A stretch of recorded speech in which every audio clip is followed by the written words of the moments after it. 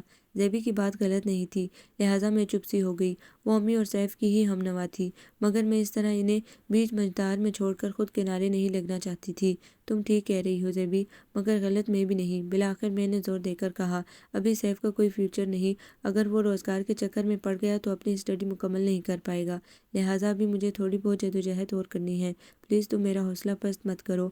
میں نے جس عاجزی سے زیبی کے ہاتھ تھام کر کہا تھا اس کے بعد اس نے کچھ کہنے کی ضرورت نہیں سمجھی، بس چپ ہو گئی۔ چلو خیر، تم اپنے بارے میں بہتر فیصلہ کر سکتی ہو۔ وہ دھیرے سے مسکرائی۔ یہ بتاؤ کہ لوگ کون ہیں اور کیسے ہیں؟ یکدم اس نے حسب عادت موڈ بدل کر اشتیاق سے پوچھا تو میں نے سکون کا سانس لیا۔ کم از کم اس کی کلاس سے تو نجات ملی جو وہ گزشتہ گھنٹے بھر سے لگائے بیٹھی تھی۔ ہیں کوئی احسان صاحب، 19ویں گریڈ کے افسر ہیں اور ماموں جان کے جانے پہچانے لوگوں میں سے ہیں، میں نے بے نیازی سے بتایا۔ واقعی؟ زیبی خوش ہو گئی۔ ایمان سے دری، تم بہت ناشکری ہو، قسم سے اگر میں تمہاری جگہ ہوتی تو کبھی انکار نہ کرتی۔ وہ بڑے مزے سے بولی۔ شکر کرو کہ تم میری جگہ نہیں، میں آہستگی سے کہتی اپنی سیٹ پر واپس آ گئی۔ کیوں، تمہاری جگہ پر کانٹے لگے ہیں؟ وہ تقریباً چلاتی ہوئی میرے پیچھے چلی آئی۔ نہیں، میں نے رسانیت سے کہہ کر اسے دیکھا، پھر پھولوں کی سیج بھی نہیں ہے، وہ تو تم خود سجانے نہیں دے رہی، وگرنہ زندگی اتنی بھی بری نہیں۔ زیبی کی آنکھوں میں شوخی اتر آئی تھی، سو میں نے یہی موضوع ختم کرتے ہوئے فائل کھول لی اور زیبی کا دھیان کام کی طرف مبذول کرا لیا۔ گھر آئی تو پتہ چلا کہ بسمہ آئی ہوئی ہے، ساتھ میں اس کی 3 ماہ کی گڑیا بھی تھی۔ میں سب کچھ بھول کر گڑیا کو گود میں لے کر بیٹھ گئی۔ بسمہ امی کے پاس کچن میں تھی، میری آمد پر کمرے میں چلی آئی۔ کیسی ہو دیدی؟ بسمہ کے لہجے میں تمہیدی انداز محسوس کر کے میں نے نظر اٹھائی اور گردن کو جنبش دے کر اپنے ٹھیک ہونے کی اطلاع دی۔ بسمہ کی آنکھوں میں بھی وہی خواہش میں نے محسوس کی جو امی، زیبی اور سیف کی نظروں سے عیاں ہو رہی تھی۔ میں جھنجھلا سی گئی، گویا امی نے آتے ہی اسے بتا دیا تھا۔ بہت تھکی ہوئی لگ رہی ہو، وہ مجھے دیکھ کر آزردہ سی ہو گئی۔ ہاں، سارا دن کی بورڈ پر جھکے جھکے کمر اور گردن تھک جاتی ہے، انگلیاں الگ دکھنے لگتی ہیں۔ میں نے نرمی سے کندھے دبائے۔ اسی لیے تو امی تمہیں دیکھ دیکھ کر پریشان ہوتی رہتی ہیں۔ وہ اٹھ کر میرے پاس چلی آئی۔ میں نے اندر ہی اندر خطرے کی گھنٹی محسوس کر لی۔ زیبی کے بعد مزید کسی کے ساتھ بحث کی مجھ میں سخت نہ تھی۔ میرا خیال ہے کہ کچھ دن کے لیے چھٹیاں لے لوں۔ میں نے انجان بن کر گڑیا کو چومنے کے لیے اٹھا لیا۔ کچھ دن کے بجائے ہمیشہ کے لیے لے لو۔ بسمہ کو اپنی بات کرنا آسان ہو گئی۔ نہیں بسمہ، میں ابھی جاب نہیں چھوڑ سکتی، میں نے سکون سے جواب دیا۔ کیوں، کیا تم سے بانڈ بھروا لیا ہے فرم نے؟ وہ یکدم تیکھی ہو گئی۔ فرم نے تو نہیں، البتہ میں نے اپنے آپ سے ایک عہد کر لیا ہے کہ جب تک سیف کچھ کرنے لائق نہیں ہو جاتا میں اپنے بارے میں کوئی فیصلہ نہیں کروں گی۔ بالآخر مجھے صاف صاف بات کرنی ہی پڑی۔ دریا، تم اتنی عقل مند نہیں ہو کہ اپنے بارے میں ایسے فیصلے کر سکو۔ تم جانتی ہو کہ امی کس قدر پریشان ہیں، تمہارا انکار مسلسل انہیں مزید فکر مند کر رہا ہے۔ وہ مجھے سمجھا رہی تھی، جبکہ میں اپنے موقف سے 1 انچ بھی ہٹنے کو تیار نہ تھی۔ مجھے معلوم ہے بسمہ، مگر تم اندازہ نہیں کر سکتی کہ اس طرح سیف کا فیوچر بالکل تباہ ہو جائے گا۔ ابھی اس کے پڑھنے کے دن ہیں، میرے بعد وہ غم روزگار میں الجھ کر اپنی اسٹڈیز کی طرف توجہ نہیں دے سکے گا۔ میں مدلل انداز میں بولتی چلی گئی۔ بسمہ کے چہرے پر قائل ہونے کا تاثر تھا۔ وہ تو سب ٹھیک ہے دریا، مگر سیف خود بھی یہی چاہتا ہے کہ تم اپنے گھر بار کی ہو جاؤ۔ یہ وقت جو گزر رہا ہے اس پر نہ ہمارا اختیار ہے نہ تمہارا۔ اگر یہ بیت گیا تو سوائے پچھتاوے کے کچھ ہاتھ نہیں آئے گا۔ بسمہ عجیب سی الجھن میں پڑ گئی تھی، نہ میری بات غلط ثابت کر سکی نہ ہی امی کی حمایت میں مجھے قائل کر سکی۔ میں اپنے فیصلوں پر کبھی نہیں پچھتاتی بسمہ، تم دعا کرو کہ ایسا وقت کبھی نہ آئے۔ ہائے، یہ کیا ہو رہا ہے؟ امی کمرے میں آئی تو ٹھٹک گئی۔ لاڈ؟ میں نے ذرا کی ذرا آنکھیں کھولی۔ ماشاءاللہ، امی مسکرا دیں۔ بہن سے لاڈ کرتی ہو تو اس کی بات بھی مانا کرو، اب تو یہ میری بات مانے گی۔ میں نے شرارت سے بسمہ کی طرف دیکھا اور پیر پر زور دیا۔ کیوں؟ امی حیران ہوئی۔ اس لیے کہ میں اس سے زیادہ عقل مند ہوں۔ میں نے شوخی سے گردن اکڑائی۔ یہ افواہ کس نے اڑائی؟ بسمہ بدک کر بولی۔ آپس کی بات ہے، میں نے ہی اڑائی تھی، میں نے آہستگی سے رازدارانہ انداز میں کہا تو امی سمیت بسمہ بھی قہقہ لگا کر ہنس پڑی۔ ہیلو معزز خواتین، سیف نے اسی وقت اندر جھانکا۔ وعلیکم۔ ہیلو، میں نے چہک کر جواب دیا۔ اوہو، آج تو بڑے بڑے مہمان آئے ہوئے ہیں۔ سیف نے لپک کر گڑیا کو مجھ سے لے لیا۔ ہاں، آج کا دن تو واقعی بڑا خاص ہے، آخر کو 3 ہفتے بعد میری بیٹی آئی ہے۔ امی نے بسمہ کو گلے سے لگایا تو میرے اندر یکدم ہی احساس محرومی سر اٹھانے لگا۔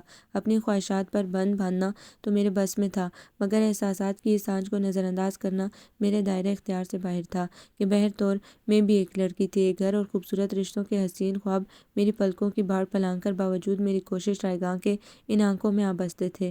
پھر عمر میں بسمہ سے 1 سال بڑی تھی۔ اگر ابو کی بے وقت موت مجھے پیسہ بنانے اور معاشی مسائل حل کرنے کا ذمہ دار نہ بناتے تو آج بسمہ کی جگہ میں اپنے گھر ایک مختلف زندگی گزار رہی ہوتی۔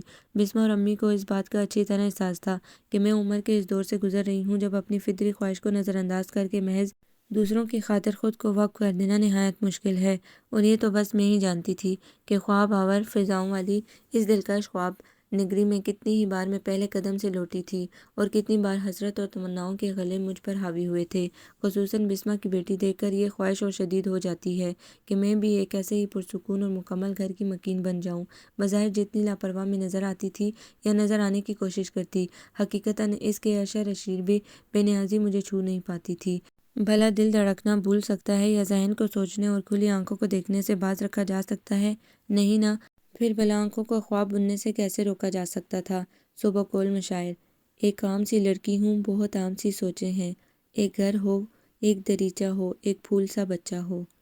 مجھے اندازہ تھا کہ امی، بسمہ، سیف اور زیبی میری خاطر کس قدر پریشان رہتے تھے۔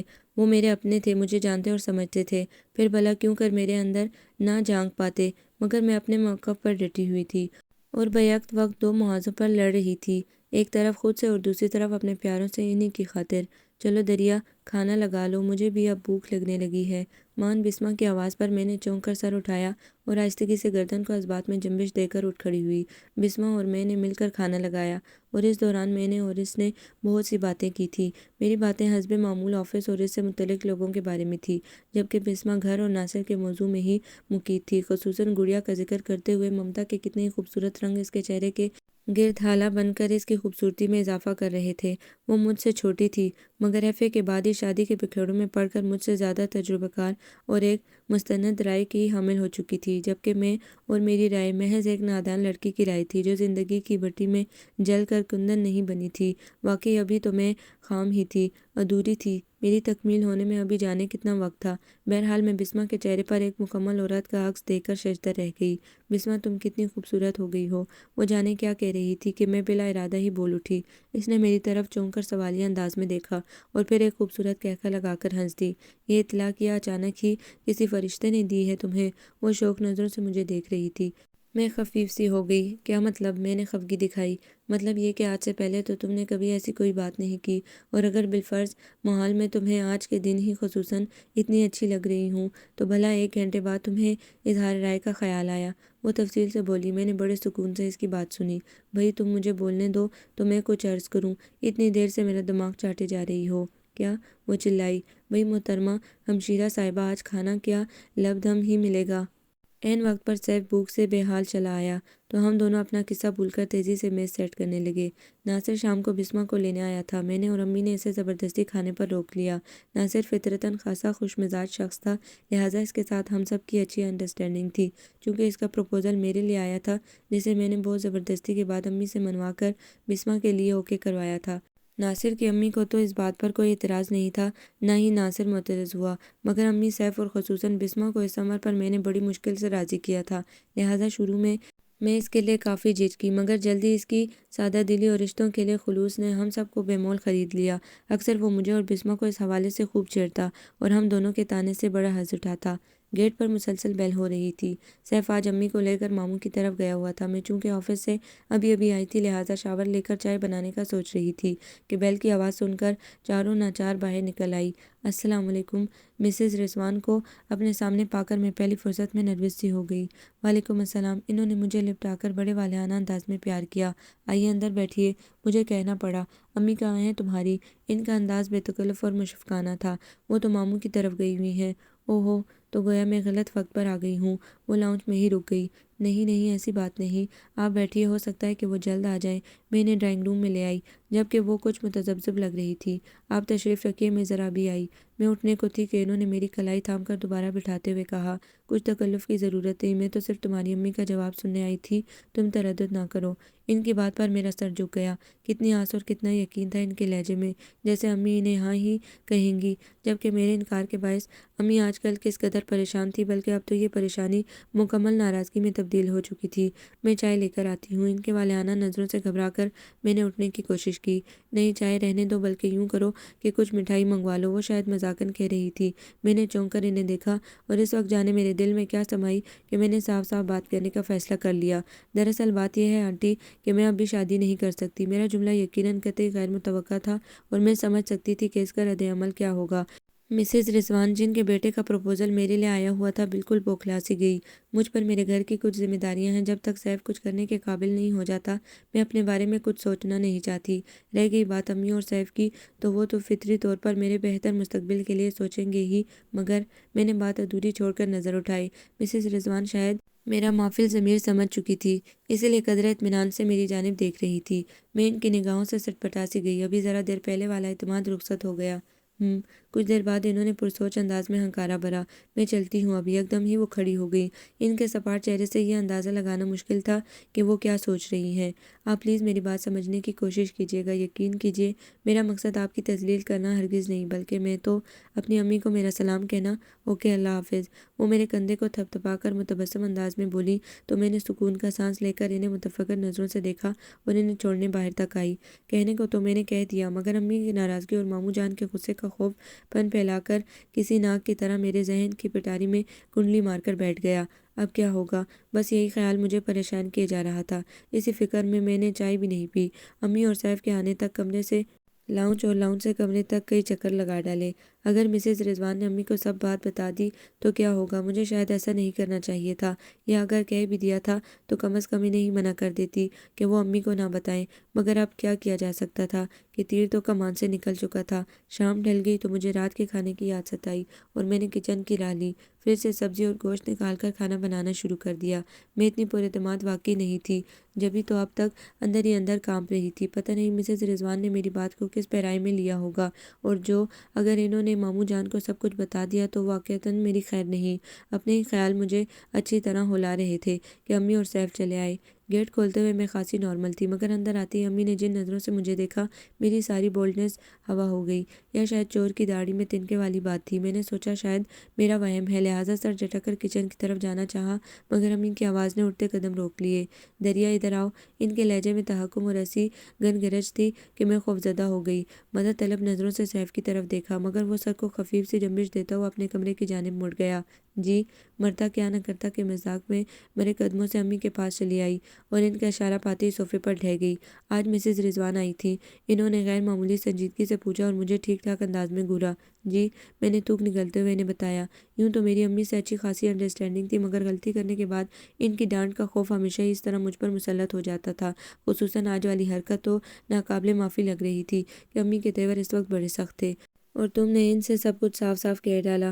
میرا سر اس سوال کے ساتھ ہی جھک گیا۔ بولو، اب زبان کو کہاں تالا لگا آئی ہو؟ اس وقت تو ایک بات کہہ ڈالی، ذرا لحاظ نہ آیا؟ تمہیں یوں بھی رسوا کرتا ہے کوئی اپنی بیوہ ماں کو؟ امی کی آواز رن گئی۔ امی، میں تڑپ کر ان کے قدموں میں بیٹھ گئی۔ مت کہو مجھے امی۔ انہوں نے میرے ہاتھ جھٹک دیے۔ جانتی ہو مسز رضوان، تمہارا انکار لے کر سیدھی بھائی جان کے یہاں آئی تھی۔ حسان بھی تھا ان کے ساتھ۔ کیا؟ میں پورے وجود سے ہل گئی۔ حسان بھی؟ ہاں، اور اب اس نے کہہ دیا ہے کہ میں دریا سے ہی شادی کروں گا۔ جی؟ میری آواز حلق میں ہی پھنس گئی۔ کشادہ آنکھیں حیرت سے مزید کھل گئی۔ امی پلیز، میں اس مذاق کی متحمل نہیں ہو سکتی۔ گھبرانے کے باعث میں تیزی سے اٹھ کھڑی ہوئی۔ دریا، انہوں نے قدرے غصے سے مجھے پکارا، تمہارا خیال ہے کہ میں تم سے ہنسی مذاق کر رہی ہوں؟ اس وقت وہ بری طرح جھنجھلا گئی۔ آئی ایم سوری امی، میرے کہنے کا یہ مقصد نہیں تھا۔ میں واقعی پریشان ہو گئی، الٹی آنتیں گلے آ پڑی تھی۔ مگر انہوں نے ایسا کیوں کیا؟ حسان کا فیصلہ میری سمجھ سے بالا تر تھا۔ وہ کہتا ہے کہ مجھے زندگی کے سفر میں ایسی ہی بولڈ اور پر اعتماد لڑکی کی ضرورت ہے جو میرے ساتھ قدم سے قدم ملا کر چل سکے، اور اس کے لیے وہ انتظار بھی کر سکتا ہے۔ امی نے من و عن ساری بات مجھے بتائی تو میں جھیم سی گئی، مگر میں نے کچھ کہنا چاہا۔ اگر مگر کچھ نہیں، تم نے جو کرنا تھا کر لیا۔ اب میرا فیصلہ یہ ہے کہ اگلے ہفتے تمہاری اور حسان کی منگنی ہو رہی ہے۔ بس امی نے دو ٹوک انداز میں فیصلہ سنایا اور اٹھ کھڑی ہوئی۔ تمہاری رضا کے مطابق ہی تو یہ سب ہوا ہے دری۔ وہ میرے قریب چلی آئی۔ تمہیں یہی اعتراض تھا نا کہ اگلے 2 سال تک تم شادی نہیں کرو گی، تو مسز رضوان نے بھی کہہ دیا ہے کہ وہ شادی کے لیے جلدی نہیں کریں گی۔ بس اب خوش۔ انہوں نے مجھے لپٹا لیا، لیکن میں نے کچھ کہنے کے لیے لب کھولے مگر امی نے میرے ہونٹوں پر انگلی رکھ کر مجھے چپ کرا دیا۔ رشتہ طے ہونے کی خوشی میں وہ میری غلطی بھی معاف کر گئی۔ میں کیا کرتی سوائے سر جھکانے کے، سو خاموشی سے ان کا فیصلہ مان گئی کہ اب اس کے سوا چارہ ہی کیا تھا۔ یوں بھی میں امی کو کوئی دکھ دینا نہیں چاہتی تھی۔ میرے اقرار نے کیسی مسرت بھری طاقت بھر دی تھی ان کے اندر کہ ایک ہفتے میں ہی انہوں نے تمام انتظامات مکمل کر لیے، اور ایک خوبصورت شام مسز رضوان نے حسان زیدی کے نام کی انگوٹھی میری انگلی میں ڈال کر میرے پورے وجود کو اس کے نام سے منسوب کر دیا۔ وہ شام واقعی بہت حسین تھی۔ بسمہ، سیف، امی اور زیبی کے چہروں پر کھلنے والی خوشی نے مجھے اطمینان کے نقطۂ عروج سے ہمکنار کر دیا۔ حسان کی تینوں بھابیاں اور بھائی بہت پرخلوص اور شگفتہ انداز میں مجھ سے ملے، اور اسی لمحے مجھے اس کا فیصلہ جی جان سے بھا گیا۔ رات جب میں سونے کے لیے لیٹی تو بسمہ اور زیبی کی چھیڑ چھاڑ یاد کر کے بے اختیار مسکرا دی۔ اسی لمحے فون کی بیل گنگنا اٹھی، مگر میں نے دھیان نہ دیا۔ امی اور سیف شاید سو چکے تھے، جبھی کوئی فون نہیں اٹھا رہا تھا۔ بالآخر مجھے ہی اٹھ کر لاؤنج میں آنا پڑا۔ ہیلو۔ ریسیور اٹھاتے ہوئے میرے ہاتھوں میں بھری چوڑیاں بج اٹھیں۔ تھینکس گاڈ یہ تم ہی ہو۔ دوسری طرف جس اپنائیت اور خوشدلی سے کہا گیا، میں سٹپٹا گئی۔ جی، میں حسان بات کر رہا ہوں۔ گمبھیر بھاری آواز میرے اندر تک گونج گئی۔ ہتھیلیاں بھیگنے لگی۔ کیا ہوا؟ فون کرنا اچھا نہیں لگا؟ میری خاموشی سے شاید یہی اندازہ لگایا جا سکتا تھا۔ یہ آپ سے کس نے کہا؟ مجھے کچھ تو کہنا ہی تھا۔ تمہاری خاموشی نے، جواب آیا۔ ہر خاموشی کا مطلب مختلف ہوتا ہے۔ ضروری نہیں کہ ہم جس نہج پر سوچ رہے ہوں دوسرا بھی اسی انداز سے سوچے، میں نے بمشکل اعتماد بحال کرتے ہوئے کہا، جس پر دوسری طرف گونجنے والا حسان کا قہقہ بڑا بے ساختہ اور شگفتہ تھا۔ میرے لبوں پر بھی مسکراہٹ دوڑ گئی۔ خوب کہا، حسان کہنے لگے، مجھے تمہاری یہی بولڈنس پسند آئی ہے دریا۔ یقین کرو، جب ماما نے مجھے بتایا کہ تم نے کتنے صاف اور کھرے انداز میں اپنی بات ان سے کہہ ڈالی تھی، تو بس اسی وقت میں نے فیصلہ کر لیا تھا کہ تمہیں ضرور اپناؤں گا، چاہے اس کے لیے مجھے کتنا انتظار کیوں نہ کرنا پڑے۔ حسان کے لہجے سے چھلکتے اٹل جذبے مجھے پزل کرنے لگے۔ دریا، حسان نے ایک جذب سے مجھے پکارا۔ میرا دل اتل پتل ہونے لگا۔ جی، تم خوش تو ہو نا؟ ان کے لہجے میں کتنے اندیشے گلبلا رہے تھے۔ آپ خوش ہیں؟ میں نے جی کھڑا کر الٹا سوال کر ڈالا۔ بے حد، بے حساب، بڑی بے ساختگی سے کہا گیا تو میں یکدم پھوٹ پڑنے والی ہنسی پر قابو نہ پا سکی۔ دل یکدم مسرتوں کی روشنی سے منور ہو گیا۔ تھینک یو دریا، تمہارا یہ خوبصورت اظہار مجھے ہمیشہ مسحور رکھے گا۔ میں نے مسکراتے لبوں سے ان کی بات سنی اور ریسیور کریڈل پر ڈال دیا۔ زندگی میں در آنے والی تبدیلی اگر خوشگوار ہو تو اس کے تاثرات بھی مثبت اور خوشگن ہوتے ہیں۔ یہ شاید حسان کی محبت ہی تھی کہ مجھے پرخار راستے بھی پھولوں کے رہگذر لگنے لگے تھے۔ ہفتے میں ایک آدھ بار وہ مجھے فون کر لیتے تو دنوں میں ان کی آواز کے حصار میں مسحور سی گم رہتی۔ حسان کی عادت مجھے بے حد اچھی لگتی تھی کہ وہ مجھے کبھی ادھر ادھر ملنے کے لیے نہیں کہتے تھے، کبھی کبھی گھر بھی آ جاتے اور چھوٹی موٹی باتوں کے بہانے مجھے بھی مخاطب کر لیتے۔ اول تو میں ان کا سامنا ہی نہ کرتی، اور اگر کرتی بھی تو اپنی نام نہاد بولڈنس کو بھی قائم رکھتی کہ بہرحال یہ میری مجبوری تھی کہ مجھے حسان کے سامنے ایک پر اعتماد لڑکی کے روپ میں نظر آنا تھا۔ دن، مہینے اور سال اپنے تسلسل سے گزر رہے تھے، مگر مجھے لگتا جیسے سب کچھ بہت بدل گیا ہو۔ صبحیں پہلے سے بھی زیادہ روشن لگتی اور راتوں کی چاندنی کا فسوں ہمیشہ سے بڑھ کر محسوس ہوتا، جانے میری ہی احساسات بدل گئے تھے یا حقیقتاً ایسا ہو گیا تھا۔ کسی کے نام کی چادر اور محبت کا مان بھرا تحفظ کس قدر بدل گیا تھا مجھے۔ بقول زیبی، میری بدمزاجی رخصت ہو چکی تھی اور اب میں وجہ بے وجہ مسکراتی نظر آتی تھی، مگر میرا اس کی اس رائے سے متفق ہونا اتنا ضروری نہیں تھا، لہٰذا میں اس کی بات ایک کان سے سن کر دوسرے سے اڑا دیتی تھی۔ انہی دنوں جب سیف کے 3rd ایئر کا رزلٹ نکلا اور دوسری طرف میری بھی پروموشن ہو گئی تو ہم نے اس خوشی کو سیلیبریٹ کرنے کا فیصلہ کر لیا۔ گھر پر گیٹ ٹوگیدر رکھ لیتے ہیں، بسمہ نے کہا۔ زیبی آج اتفاقاً میرے ہی گھر آ گئی تھی، لہٰذا دونوں اپنی رائے دے رہی تھی۔ نہیں، میرا خیال ہے کہ کیپ ماؤنٹ چلتے ہیں، ایمان سے وہاں اس قدر مزہ آتا ہے کہ بتا نہیں سکتی۔ زیبی نے بسمہ کی نفی کرتے ہوئے مزے سے گنگریالے بالوں کی پونی ہلائی۔ یہ خیال بھی برا نہیں، بسمہ نے پرسوچ انداز میں گردن ہلائی، جبکہ میں خاموش سی بیٹھی چپس کے ساتھ انصاف کر رہی تھی۔ تم بھی کچھ بولو، یہ چپس بھاگے نہیں جا رہے۔ میری مسلسل خاموشی پر چڑھ کر زیبی نے مجھے ایک کرارا سا ہاتھ رسید کیا۔ تمیز سیکھو، بالکل وحشی ہوتی جا رہی ہو۔ مجھے حد درجہ غصہ آیا، مگر زیبی پر اثر ہو جاتا تو بات ہی کیا تھی۔ میری خشمگی نگاہوں کا اس نے ذرا بھی نوٹس نہیں لیا۔ مگر تم سے بہتر ہوں، کم از کم آنکھیں اور کان کھولے رکھتی ہوں، وہ چٹک کر بولی تھی۔ دفع کرو اسے، میرا تو خیال ہے کہ ہم خود ہی پروگرام سیٹ کر لیتے ہیں۔ بسمہ نے میری عدم توجہی محسوس کر کے ان دونوں کو مخاطب کیا۔ اور سیف کو اپنا خیال بتا دیا۔ اور آپ کا کیا خیال ہے مس زیب الرحمان؟ اس نے رخ زیبی کی جانب موڑا۔ مسز زیب الرحمان؟ زیبی نے فوراً تصدیق کی۔ او ہاں، میں بھول گیا تھا۔ سیف یکدم سنجیدہ ہو گیا۔ بسمہ اور میں بھی چپ سے رہ گئے۔ میرا خیال ہے ساحل پر چلتے ہیں۔ زیبی خاموشی محسوس کرتے ہی اپنے مخصوص سادہ اور دلچسپی کا مظاہرہ کرنے والے انداز میں بولی، تاکہ ماحول میں موجودہ کشیدگی دور ہو سکے۔ Okay done. سیف نے فوراً حامی بھری۔ تو میں اور بسمہ اسے امی کے اعتراض اور حالات کا حوالہ دیتے رہ گئے، مگر اس نے سب سنبھال لوں گا کہہ کر بات ختم کر دی۔ امی کو اس نے بمشکل راضی کیا اور اس سلسلے میں اسے ناصر کی مدد بھی لینی پڑی۔ تب کہیں جا کر امی مانی۔ وہ شام بے حد خوشگوار تھی۔ جب ہم سب ساحل پر گئے تھے، بسمہ کے ہاتھ میں بڑا ذائقہ تھا، سو اس نے ہی بریانی اور میکرونیز بنائے تھے۔ زیبی کو صرف کیک بنانا آتا تھا، لہٰذا بریک فاسٹ کیک بیک کیا گیا۔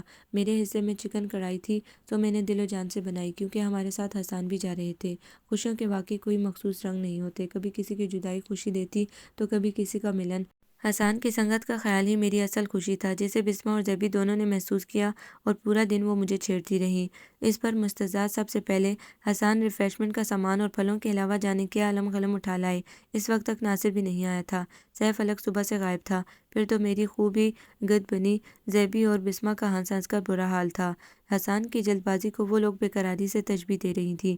مجھ کو بے حد مسرت اور شادمانی سے محسوس ہو رہی تھی۔ بہرحال آپ کو کوئی اتنا مان دے تو تفاخر تو محسوس ہوتا ہی ہے، سو میں بھی لاشعوری طور پر خود پر نازا ہو رہی تھی۔ آپ کافی جلدی آ گئے ہیں حسان بھائی۔ زیبی نے تو حسان کو بھی شرمندہ کر کے رکھ دیا۔ ابھی تو ہمارے جانے میں کافی وقت باقی ہے، لگتا ہے آپ کو بڑی جلدی ہے۔ زیبی کا شرارتی اور شوخ انداز حسان کو پہلے جھیمنے اور پھر مسکرانے پر مجبور کر گیا۔ بھائی جلدی تو مجھے واقعی بہت ہے، مگر لگتا ہے کہ آپ لوگوں نے ابھی تیاری پوری نہیں کی۔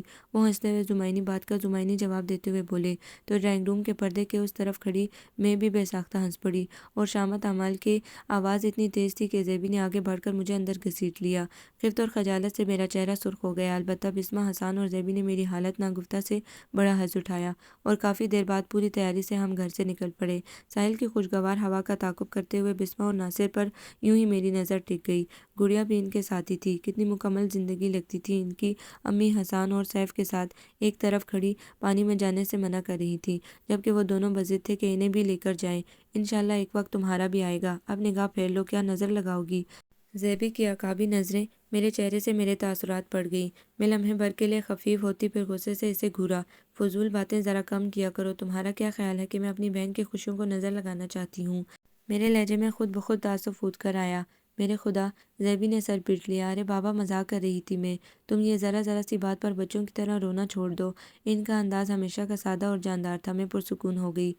نظر لگانے کے لیے تمہیں ایک انتہائی ہینڈسم شخص مل تو گیا ہے، پھر ادھر ادھر دیکھنے کی کیا ضرورت ہے؟ وہ شرارت سے ہنسی تو میں نے لاشعوری طور پر فوراً رخ موڑ کر حسان کی جانب دیکھا۔ وہ اس وقت مجھے ہی دیکھ رہے تھے۔ نظریں ملی تو میں نے پلکیں جھکانے میں پہل کر لی۔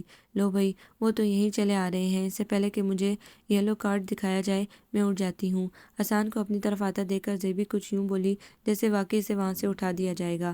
زیبی رکو! اور اس سے پہلے کہ میں اسے روکتی، وہ آرام سے پتھروں کو پلانگتی، سر پر کیپ جمائے گھنگریالے بالوں کو بمشکل قید کرتی، سیف کے ساتھ مل کر امی کو زبردستی پانی میں لے جانے لگی۔ بیٹھ سکتا ہوں؟ حسان کے مہذب سے انداز پر میں نے سر کو خفیف سی جنبش دی، گو کہ دل بری طرح دھڑک رہا تھا، مگر میں یوں ہی امی پر نظریں جمائے بیٹھی رہی۔ ویسے شکل میری بھی کچھ بری نہیں، حسان نے بظاہر بڑے سادہ انداز میں کہا تھا، مگر میں بات کو سمجھ کر ہنس پڑی۔ میں نے کب کہا؟ ریت پر انگلی سے اپنا نام لکھتے ہوئے میں نے ذرا کی ذرا نظر اٹھا کر انہیں دیکھا۔ کہا تو نہیں، مگر وہ بقول شاعر کیا خوبصورت شعر ہے۔ ضروری تو نہیں لبوں سے کہہ دوں داستاں اپنے، صبح ایک اور بھی ہوتی ہے اظہار تمنا کی۔ شعر خوبصورت بھی تھا، اور پھر سنانے والے کا انداز اور شخصیت اتنی معنی خیز تھی کہ میں ہونٹ چبا کر مسکرانے لگی۔ اس شعر کا دوسرا مصرع بہت وسیع معنی رکھتا ہے، اسے میری طرف سے سمجھ لیجیے۔ میں نے قدرے محجوب انداز میں اپنا نام ریت پر لکھ کر ہاتھ جھاڑتے ہوئے کہا، تو حسان نے بے حد خوبصورت انداز میں مسکراتی نظریں مجھ پر جمائیں اور بولے، اوکے، اگر ایسا ہے تو بھی برا نہیں، اور میرے نام کے ساتھ ہی اپنا نام ریت پر لکھ کر ایک گہری نظر مجھ پر ڈال کر اٹھ گئے، اور ذرا دیر بعد ہی وہ بھی ناصر اور سیف کے ساتھ خوشگپیوں میں مصروف ہو چکے تھے، اور اب میری نظریں حسان کا حصار کرتے ہوئے ایک گھر اور ایک دریچے کا خواب بننے میں مہو تھی، اور شاید یوں ہی مہو رہتی اگر بسمہ کا معنی خیز اور شوخی سے بھرپور کنکھارنا مجھے اپنی جانب متوجہ نہ کر لیتا۔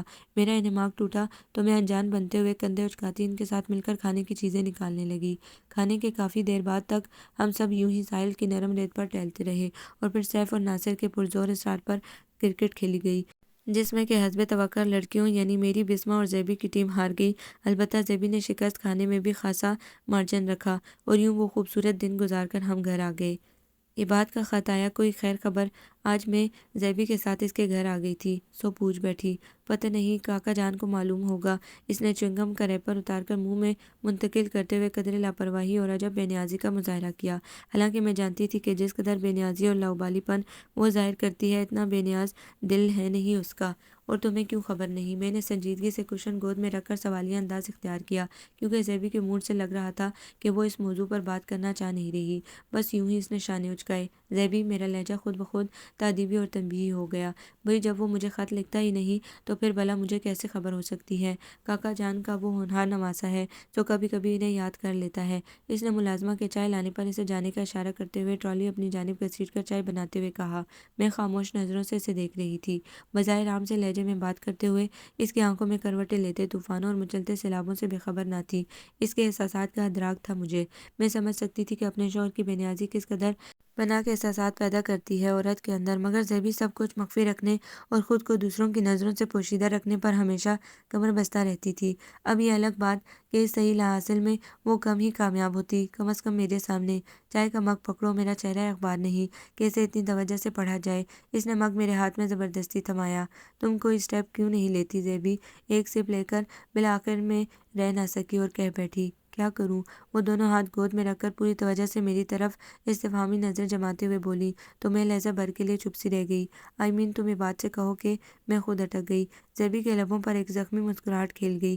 مجھے اس کا پرسکون مگر اندرونی اضطراب مخفی رکھتا انداز بے طرح شرمندہ کر گیا۔ مجھے لڑکھڑاتا دیکھ کر وہ خود ہی کہنے لگی، عباد سے کہوں کہ وہ مجھے رخصت کر کے اپنے ساتھ لے جائے، یا پھر کاکا جان سے کہوں کہ وہ مجھے جلد از جلد میرے شوہر کے ساتھ رخصت کرا دیں، اور اگر وہ اس امر پر راضی نہیں تو اس کے ساتھ جبر کریں، اسے بلیک میل کریں کہ وہ ان کی محبت کی لاج رکھتے ہوئے مجھے مجبوراً اور ان کی شفقت کے واسطے اپنا لے۔ وہ بڑی بے دردی سے کہے گئی، بلکہ صفاقی سے مجھے دیکھتی بھی رہی۔ Zebi, I don't mean to say what. میں نے اس کا طنز بری طرح محسوس کیا، مگر اس کا ہاتھ تھپتھپاتے ہوئے محبت سے بولی، مجھے اندازہ تھا کہ مجھے یہ بات نہیں کہنا چاہیے تھی۔ بھلا وہ لڑکی ہو کر ایسے معاشرے میں جہاں دستور زباں بندی محض عورت ذات کے لیے مختص کر دیا گیا ہو، کیا کہہ سکتی تھی؟ میں صرف یہ کہنا چاہ رہی تھی کہ کم از کم عباد سے اتنا تو پوچھو کہ آخر وہ کیا چاہتا ہے۔ 9 سال ہو گئے ہیں تمہارے نکاح کو، اب تو اسے اپنا اندیہ صاف ظاہر کر دینا چاہیے، چاہے اس کا ارادہ پازیٹیو ہو یا نیگیٹو۔ میں قدرے توقف کے بعد آہستگی سے کہنے لگی، اس طرح تمہیں انتظار کی سلیب پر کب تک لٹکنا ہوگا؟ ہم دونوں کی چائے پڑی ٹھنڈی ہو رہی تھی، جب تک اس کے انتقام کی آگ ٹھنڈی نہیں ہو جاتی۔ زیبی زہر خند لہجے میں بولی، مگر اب تو اس بات کو سال سال بیت گئے ہیں زیبی۔ آج سے 10 سال پہلے تمہاری ممی نے اس کے رشتے کو انکار کیا تھا، مگر بعد میں کاکا جان کے کہنے پر حامی بھی تو بھر لی تھی۔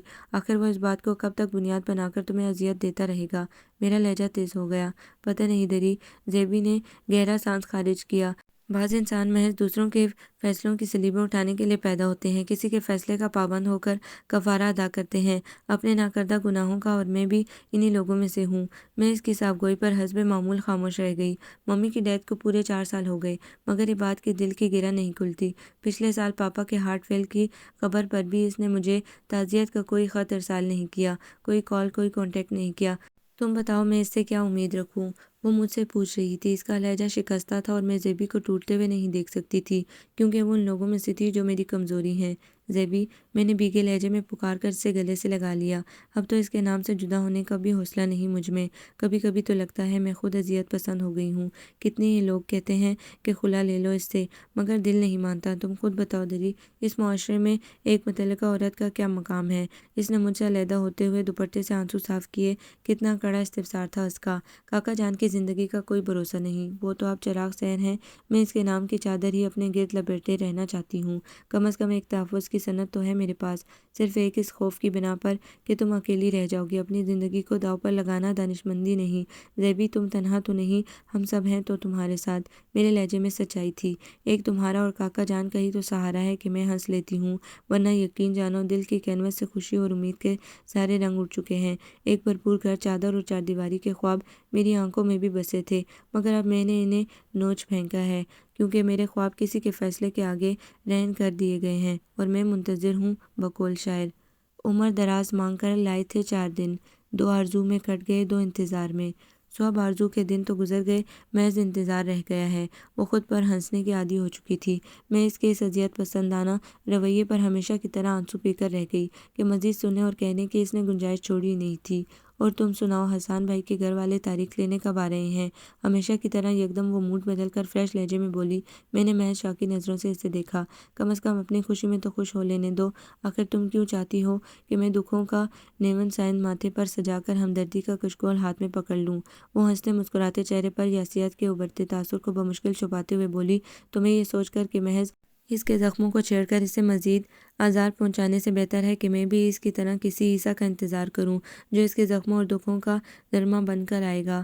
گہری سانس بھر کر اس کے سوال کا جواب دینے لگی۔ شاید پرسوں، دھیمے لہجے میں اسے بتاتے ہوئے میں خود آزردہ ہو گئی کہ بہرحال اسے دکھی دیکھتے ہوئے ہنسنے کی مجھ میں تاب نہیں تھی۔ واقعی وہ حسب توقع خوشی سے اچھل پڑی۔ اسٹوپٹ، اتنی اچھی خبر تو تم مجھے اب سنا رہی ہو؟ رانی مٹھائی تو لاؤ ذرا۔ اس نے چہک کر ملازمہ کو باقاعدہ پکار ڈالا۔ ایمان سے جی خوش کر دیا اس خبر نے۔ اب میں بناؤں گی زبردست قسم کے کپڑے۔ وہ ہمیشہ کی طرح دوبارہ بے نیازی اور لاپرواہی کی ردا اڑ چکی تھی۔ جذباتی اور کمزور گھڑیاں گزر چکی تھیں۔ ذرا دیر بعد ہی وہ مٹھائی نہ ملنے پر اسٹرابری ربل سے میرا منہ بھر کر اگلے پروگرام سیٹ کرنے میں لگ گئی، اور میں اس کے پل پل بدلتے موڈ کی شگفتگی سے ہنستے چہرے کو دیکھ کر سوچے جا رہی تھی کہ واقعی چہرے کس قدر فریب دیتے ہیں۔ خصوصاً زیبی تو مکمل طور پر اس شعر کی تفسیر تھی۔ ایک تبسم ہے لبوں پر رقصاں، یعنی کوشش ہے غم چھپانے کی۔ میرے احباب یہ سمجھتے ہیں مجھ کو عادت ہے مسکرانے کی۔ شادی کی تیاریاں یوں چٹ پٹ ہو رہی تھی کہ میں اس بلا کی افراتفری سے تنگ آ گئی تھی۔ آفس سے آتی تو بسمہ مجھے گھسیٹ کر شاپنگ پر لے جاتی، گو کہ ابھی پورے 2 ماہ باقی تھے اور اس دوران سیف کے فائنل ایگزام بھی ہونے والے تھے، مگر گھر میں یوں رونقیں براجمان رہتی جیسے اگلی لمحے بارات آنے والی ہو۔ یہ سچ تھا کہ میں نے کبھی اپنی خواہشوں کو بے نیازی کے خول میں چھپا رکھا تھا، مگر اب مجھے کھل کر ہنسنے سے کوئی نہیں روک سکتا تھا۔ میری جگہ آفس میں سیف کے لیے زیبی اور میں نے مل کر پہلے ہی بات کر لی تھی، لہٰذا مجھے اب سیف کی جانب سے کوئی فکر نہیں تھی۔ یہ فرم چونکہ زیبی کے مرحوم والد کی دیرینہ دوست کی تھی، لہٰذا مجھے بھی یہاں آرام سے جاب مل گئی تھی، اور اب میرے ریزائن کے بعد سیف کے لیے جگہ پہلے سے مختص کر دی گئی تھی۔ اس کے ایگزام میں 1 مہینہ تھا، لہٰذا میں نے امی کے لاکھ منع کرنے کے باوجود جوائن کر رکھا تھا۔ جیسے جیسے شادی کے دن قریب آ رہے تھے، میری کیفیت کسی ایسے طالب علم کی سی ہوتی جا رہی تھی جیسے چند لمحوں بعد ہی امتحان دینا ہو۔ سوال نامہ میری مرضی کے خلاف بھی اور مرضی کی مناسبت سے بھی ہو سکتا تھا۔ ایک عجیب سی بے چینی اور گھبراہٹ نے مجھے گھیر رکھا تھا، گو کہ حسان کا رویہ بہت حوصلہ افزا اور خوبصورت تھا، پھر بھی میں کبھی کبھی بلا وجہ ہی پریشان ہو اٹھتی تھی۔ آنے والے دنوں کے لیے انجانے اندیشے مجھے ستاتے تھے۔ سچ تو یہ تھا کہ کبھی اتنی بڑی خوشی ملی نہیں تھی، شاید اسی لیے میں وہمی ہو گئی تھی۔ بسمہ یا زیبی سے کبھی تذکرہ کر ڈالتی تو کھری کھری سننے کو مل جاتی۔ دماغ خراب ہو گیا ہے تمہارا، اندھیرے میں دیکھنے کی عادت ایسی ڈالی ہے تم نے کہ اب روشنی بھی ڈرانے لگی ہے تمہیں۔ بسمہ نے گڑیا کو تھپکتے ہوئے آنکھیں نکالی۔ شاید تم ٹھیک ہی کہتی ہو، میں نے بے چارگی سے سر ہلایا۔ شاید نہیں، بلکہ یقیناً تمہارے نٹ بولٹ اصل میں ڈھیلے ہو گئے ہیں، انہیں تو حسان بھائی ہی کسیں گے۔ بسمہ مجھے فہمائشی انداز میں گھورتے ہوئے بولی۔ جیسے ناصر نے تمہارے کسے ہیں۔ مجھے ہنسی آ گئی، اسے چڑھانے کو کہا۔ جی نہیں، مجھے اس کی ضرورت ہی نہیں پڑی تھی۔ وہ حسب توقع چڑھ گئی۔ تمہارے کھوکے میں بز بھرا ہے، سمجھی تم؟ وہ تکیہ مجھے کھینچ کر مارتے ہوئے اٹھ گئی۔ عمر میں وہ مجھ سے 1 سال چھوٹی تھی، مگر شادی کے بعد اس کا انداز بالکل ہم عمروں بلکہ کبھی کبھی تو بڑی بہنوں والا ہو جاتا۔ اس سے مستند رائے کا حامل ہونے والا شرف حاصل ہو چکا تھا۔ آج کل تو وہ یوں بھی مجھے اپنے تجربے کی روشنی میں جانے کیا کچھ سکھانے اور سمجھانے پر تلی رہتی۔ جہاں موقع ملتا شادی کے بعد شوہر کو مٹھی میں رکھنے اور سسرال والوں کے دلوں میں جگہ بنانے کے نایاب گر وہ مجھے بتاتی رہتی تھی۔ یہ الگ بات کہ انہیں ایک کان سے سن کر دوسرے سے اڑا دینا میری مجبوری تھی۔ امی اور سیف کو ابو کے انتقال کے بعد میں نے اب پہلی بار اتنا خوش دیکھا تھا۔ بسمہ کی شادی پر بھی وہ لوگ میری وجہ سے خاصے افسردہ سے تھے، کیونکہ بقول ان کے اس وقت سہاگ کا جوڑا مجھے پہننا چاہیے تھا، مگر بہرحال ہر کام کا ایک وقت ہوتا ہے۔ سو اب امی کے چہرے پر سکون اور طمانینت کی حکمرانی مجھے بھی بے حد پرسکون کر دیتی تھی۔ تیاریوں کے ساتھ ساتھ سیف کی چھیڑا چھاڑی اور حسان کی بے قراریاں مجھے سارے غم بھلائے دے رہی تھیں۔ زیبی بھی کاکا جان سے پوچھ کر زیادہ تر وقت ادھر ہی گزارتی۔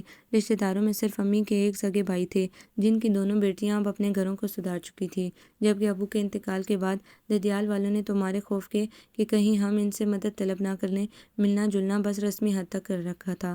امی کی کفایت شعاری تو اب میرے سامنے آ رہی تھی۔ میرے جہیز میں کسی چیز کی کمی نہیں تھی۔ میں دیکھتی تو خود حیران رہ جاتی، اور یہ حیرت اس وقت دو چند ہوگی جب امی نے بھاری سا انتہائی نفیس اور خوبصورت جوڑاؤ